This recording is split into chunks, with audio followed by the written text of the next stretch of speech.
venir. Et je vais commencer par vous présenter notre prototype qu'on appelle Jaku. Jaku, c'est un quechua qui veut dire de l'eau, et aussi un mot japonais qui veut dire cubicule, le cubicule du travail. Alors, ça a proposé après faire plusieurs expériences horticoles d'agriculture urbaine, en fait, extérieur, intérieur, différents projets à différentes échelles. On a décidé de proposer pour ce défi de laboratoire un système qui soit pratique, qui soit simple à installer et qui soit surtout facile à assembler. Pour trouver surtout les pièces, on propose que toutes les pièces qui composent ce système sont des pièces standards qu'on peut trouver dans les marchés off-the-shelf, comme on appelle. Alors, soit au niveau des magasins d'horticulture ou hydroponie, ou simplement de ces tailleurs commerciaux. Alors, ça qu'on propose, c'était un système qui soit flexible, qu'on peut bâtir selon les besoins de chacun, de chez soi, soit alimentaire ou d'espace. Et on pense que ça c'est comme le minimum pour maximiser une production à une maison à 4 personnes. Et le système en ce moment c'est un peu jaune, mais on a des photos qui peuvent vous montrer des systèmes un peu plus matériels.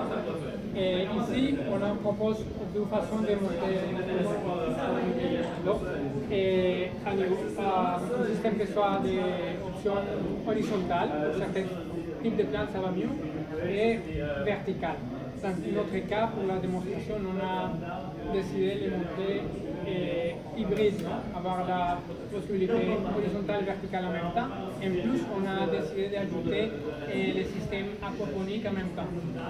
Et surtout pour compléter le cirque et fermer le système en évitant le plus possible les entrants extérieurs. Les défis les plus importants d'un système comme ça. Alors, moi je vais inviter Kike, il va nous faire un tour du système pour expliquer à peu près comment ça marche au niveau biologique et question technique. Okay. Je vais faire deux petits commentaires. On a des cartes postales avec l'information de base du système et avec les contacts de nous si vous avez plus de questions parce que c'est sûr qu'on ne peut pas répondre aujourd'hui. Et aussi on a monté une série de panneaux informatifs qui vont de la santé alimentaire jusqu'aux détails de la composition chimique du système. Si vous êtes plus intéressé, je vous invite à les regarder, qui sont vraiment une synthèse importante de ce qu'on veut bâtir à partir de là. Donc si vous avez plus de questions, on est là pour vous. Ok, bonjour, ça va? Je m'appelle Vicky, je vais vous exprimer un peu comment est-ce que ça marche. Ça c'est un petit écosystème. Et mon français c'est pas génial, donc c'est vous avec des questions, on ne comprend pas, il faut demander oui. Ok, la première chose c'est qu'on a de l'eau ici qui a deux types de bactéries. Un type de bactérie qui s'appelle Nitrobacter et un autre type de bactérie qui s'appelle Nitrosomonas. Ces deux bactéries, les poissons, ils vont produire des recettes. Donc les recettes c'est principalement ammonia. Donc les deux types de bactéries, ils vont transformer l'ammonia en nitrite et le nitrite en nitrate. Le nitrate, c'est les choses que les plantes ont besoin pour grandir. Donc si on laisse l'eau ici, les poissons ils vont mourir parce que ça devient toxique. Mais si on monte l'eau et on la recircule, ça s'appelle un système de ebb and flow. Il s'inonde et après il se vide, une fois pour 9 minutes chaque heure et demie. Parce qu'il faut recirculer tous les eaux. Donc quand on recircule cette eau dans laquelle il y a plein de nitrates et de nitrites, ils vont entrer en contact avec les racines des plantes.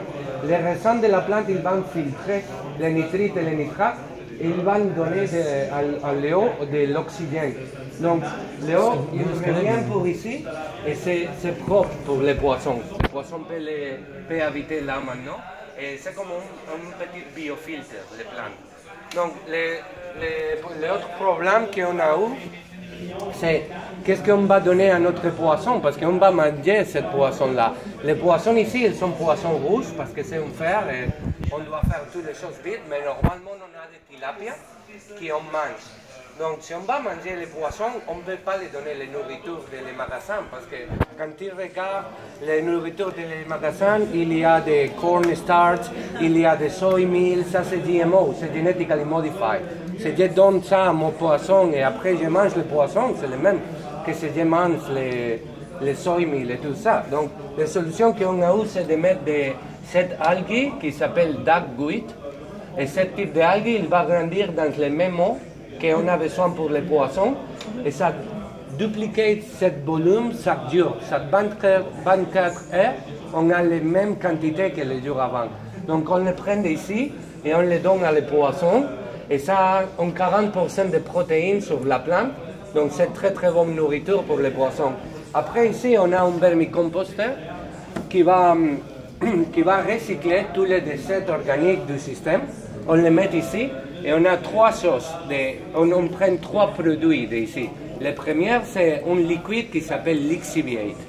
On fait un petit thé avec le lixiviate et on l'ajoute à cette eau-là. Parce que les déchets de les poissons, il y a tous les nutriments que les poissons ont besoin, que les plantes ont besoin pour grandir, mais il les manque de fer. Il y a beaucoup de fer ici.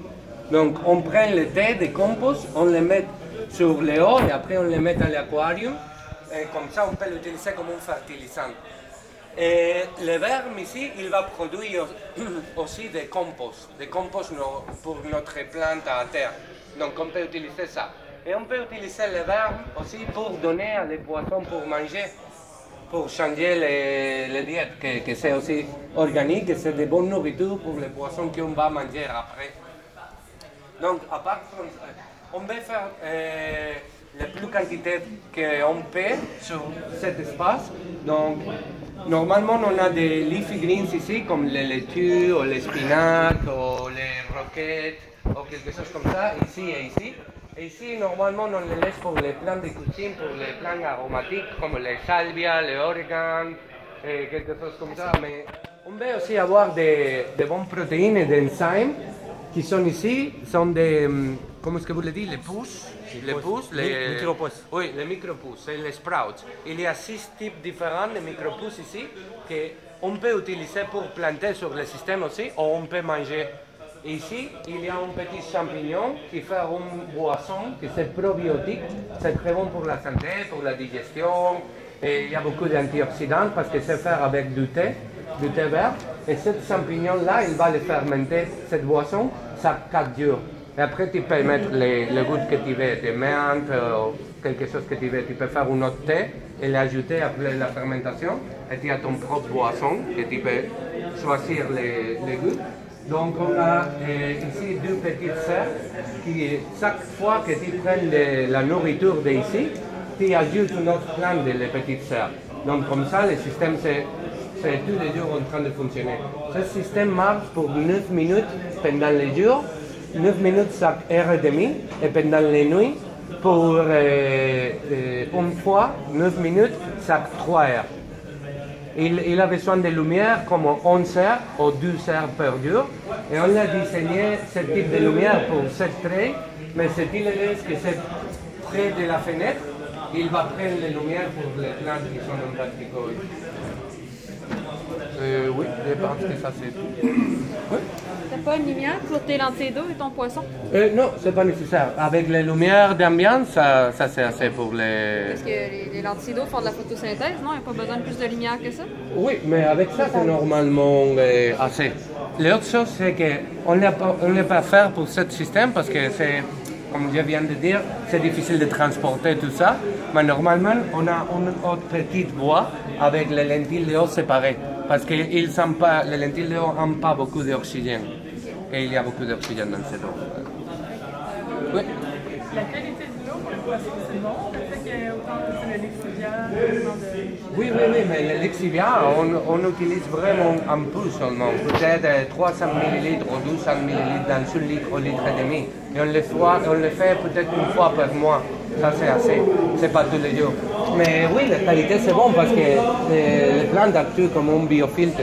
Donc, tu vois les eaux de cette couleur parce qu'il y a une algue qui s'appelle algue acadie qui donne des nutriments aussi.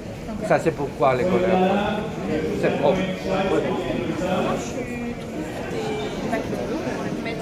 Oui, mais la bactérie habite ici, tu peux faire 2 choses. J'ai mis parce que j'ai un système. C'est votre chaise? Non, allez-y, j'ai terminé, merci. Ah, vous avez terminé? Ok. Ça s'appelle cycling.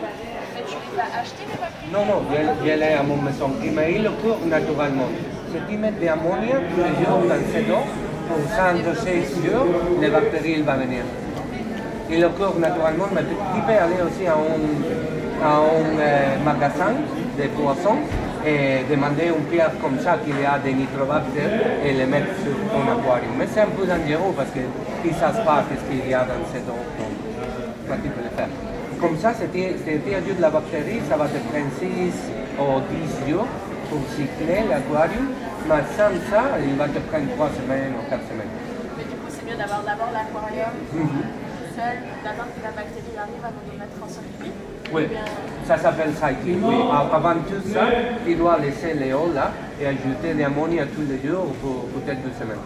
Ok. Et du coup, toutes ces informations-là vont être sur le site aussi. Oui, ils vont être là. Je regarderai plus longtemps.